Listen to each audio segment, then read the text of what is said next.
Guys, ito para sa latest update natin dito kay Realme. Ayan, guys, ito update ko sa inyo yung bagong release nila, ang kanila pong 14 series. Andito po ang kanilang 14 Pro series. Mayroon po sila dito 14 Pro Plus 5G at ang kanilang 14 Pro. Ayan. Tapos sa mga naghahanap nga pala guys ng ito nga pala, kumustahin natin ang 13 Pro Plus nila. Available pa rin po. Ayan, pero naka-discounted na. Tapos sa mga naghahanap po ng tablet, andito po yung mga tablets po ni ni Realme. Ito yung pinaka-budget. Magkano nga bro yung ganito? 4,999 guys. So sa mga naghahanap po ng tablet na very affordable, ito medyo maliit lang to. Sa mga nagtatanong din nga pala sa atin ng maliit lang, 8 inches po ang size nito. Pagdating po sa specs, ito guys, check natin sa screen. Manipis na rin, 8.5mm compact design with distractable stand. Then naka 8GB RAM po yan. Tapos ang kanya pong internal storage ay check natin guys ang internal nito. So ito guys 64GB.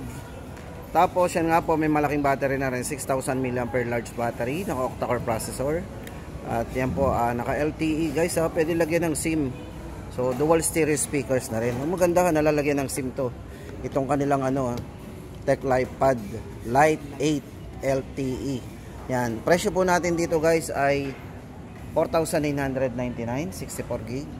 Then ang kanila pong ito yung kanilang TechLife Pad Neo. Ito naman guys, ito guys hindi pa po kasama yung ating dito, separate natin binibili yung kanilang book cover keyboard. Pero bro, magkano nga ito? Meron tayo sir na variant, may dalawang variant po to. 499, meron 599. Yun. Yon guys, dalawang variant po ito, isang 128 at ang isa po nito ay 64GB. Ang kanila pong TechLife Pad Neo. Yan, magkano nga yung ating 64? 5,999 at ang isa po natin ay 6,499. yung 128, 6,499 naman. Ayan. Yan guys, sa mga naghahanap po ng tablet dami natin pwedeng pagpilian at ang kanila pong ito, yung kanilang TechLife Pad Plus naman. So mas malaki po ang screen nito guys Tapos ito po ay naka 256GB internal storage na. Tapos yan, syempre nalalagyan din po ng SIM. At ito po ay na rin, presyo po nito 9,999. Ayan guys, sa mga naghahanap po ng pero ito separate guys natin bibilin to. Yung kanilang ito ay worth 2,000. 1,500. Ayan.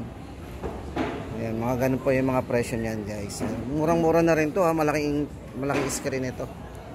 So ayan. Tapos guys, ito lipat tayo sa kanilang budget muna po bago tayo pumunta sa kanilang 14. Yan, ito guys ang kanilang Realme C71. Kung naghahanap din po tayo ng budget lang dito kay Realme, ito po yung design guys. Pakita ko muna sa inyo yung close up look ng kanilang C71. Ito po yung merong 1 hour of charge lang natin, 2 days na natin pwedeng gamitin. Yan, ito po kanilang Realme C71. Tapos pagdating po sa battery guys, unang-una po dyan yung kanyang napakalaking battery din. So meron po yung 6,300. So naka 1,300 yan, 6,300 massive battery po yan, 45 watts. O yan guys, basahin na natin para talagang legit. Manipis, naka 7.79mm light featherweight design. Tapos 50 megapixel po pagdating sa kanyang main camera at naka 120Hz na rin po yung kanyang screen refresh rate. So matibay din po to guys kasi ito po ay naka armor shell. Ayan, protection din. O diba? Dust and water resistance na rin para sa ating durability. So ito guys ang dalawang variants po ng kanilang C71. 4,999 ang 12GB RAM 64 at ang kanya pong 18GB RAM. So original RAM po nito ay 8 plus 12 kaya naging 18. Then 128 po internal storage, 5,999. Realme C71. Then guys, ito naman ang kanilang C75. Ayan, baka naghahanap po tayo ng C75. Ito po guys ang ating update ngayon. So matibay din guys to. Ito yung pwede nating matubog sa tubig. Yan, bali po sa variant, itong variant po na hawak natin, naka-sale po yan guys. Ito, check natin ang presyo. Naka 24GB RAM 256, dating 10,999, naka price drop po 9,999 ngayon. Ayan, naka Helio G81 Ultra. Meron na ring malaking battery, 6,000 mAh battery. Ayan. Then naka 45 watts po yung kanyang charging supported. Yan guys ang update natin sa kanilang C75, 9,999. At ito po namang katabi natin guys, ito naman ang kanilang C75X. So ito naman guys yung budget lang din. So mas mababa po ito ng 2,000 dahil ang price po nito. Ito po ay 128GB, ito ay 24GB RAM 128. Ang price po natin dito ay 7,999. Yan, Realme C75X. Ito po yung naka-IP, napakataas po ng IP rating guys nito ha, itong C75X. IP69, IP68, dust and water resistance. Pwede siya masubmerge sa tubig up to 2.5 meters for 30 minutes. Matibay din, naka-military grade shock resistance at naka-armor shell protection din. 5,600 mAh battery na din at supported po ng 45 watts fast charging. Ito po, 7,999 C75X. Then guys, ito discounted po ang kanilang ano ngayon, Realme 13 5G.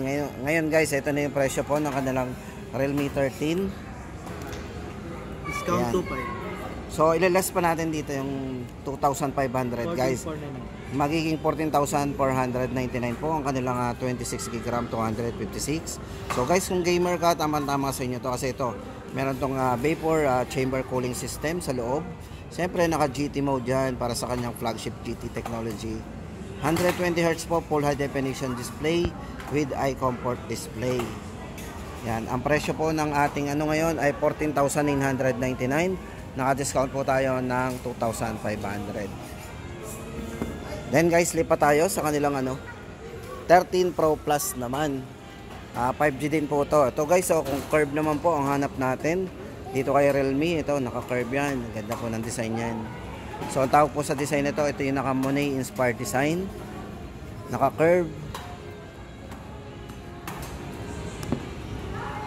Tapos guys, ito maganda dito ay discounted na rin. Ito po yung presyo natin. Ito po ang ating yan, si 13 Pro Plus 5G. Ito po ay variant po nito is naka 24GB RAM 256. Dating 28,999, ngayon po ay 26,999. Ito po yung merong 120 times na super zoom pagdating sa kanyang camera. Tapos guys, ginamitan din ng Sony camera to ha. Kaya napakaganda po ng camera ng kanilang 13 Pro Plus 5G. Yan, ito po yung merong 3 times nightscape camera.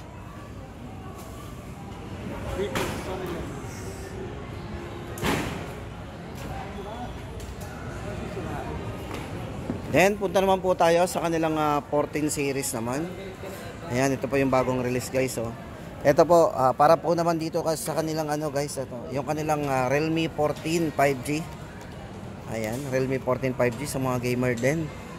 Pwede sa inyo to. Kanilang Realme 14 5G guys.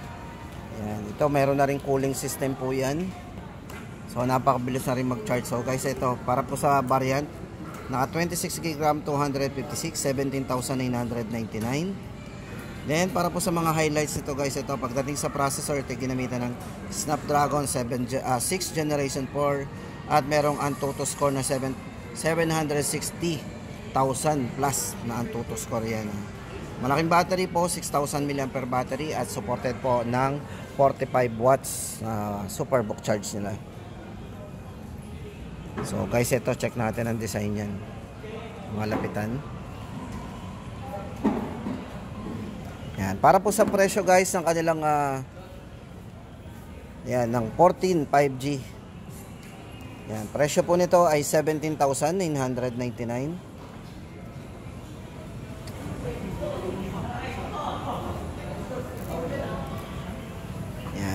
Tapos ito naman ang kanilang ano GT series guys sa mga ano, wala na sila ditong display ng mga GT7 Ito na po yung display po guys nitong kanila GT7 GT series na.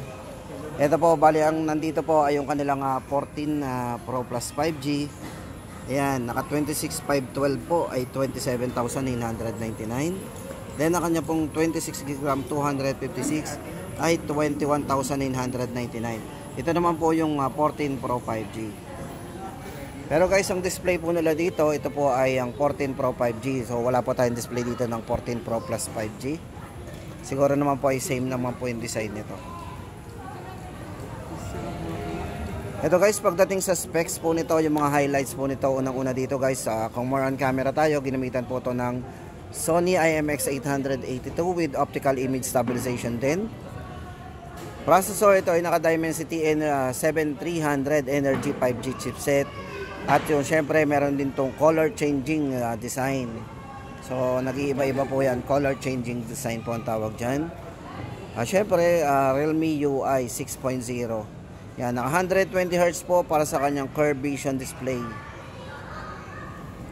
Yan, ang ating pong Realme 14 Pro 5G, ang price po natin dyan ay 21,999. Then ang kanila pong Pro Plus naman ay 27,999, pero guys 512 po ang internal niyan. Then pagdating po sa processor, ito po ay naka Snapdragon 7S Generation 3 5G processor para po sa 14 Pro Plus 5G. At syempre yan, triple Sony cameras ang ginamit dyan. Yan guys, ang update natin dito kay Realme. Yan, sa mga nagpaplano pa lang pong bumili dyan ng cellphone, especially guys dito kay Realme, ay pwede po natin bisitahin ang kanilang kiosk o yung store po nila dito sa SM City Lipa.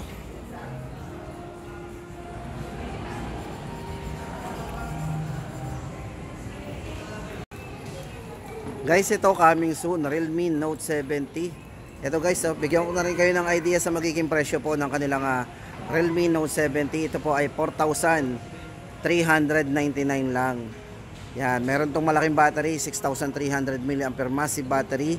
Naka drop and water resistance na rin, military grade shock resistance, at naka IP54 na rin. Diba? 6.7 inches ang size ng screen to. Naka 90Hz po ang refresh rate with iCar display na rin. Guys, ito, abangan po natin ang kanilang budget phone, Realme Note 70. Built to last po talaga kasi nga po ay meron siyang 6,300 mAh battery. Ayan.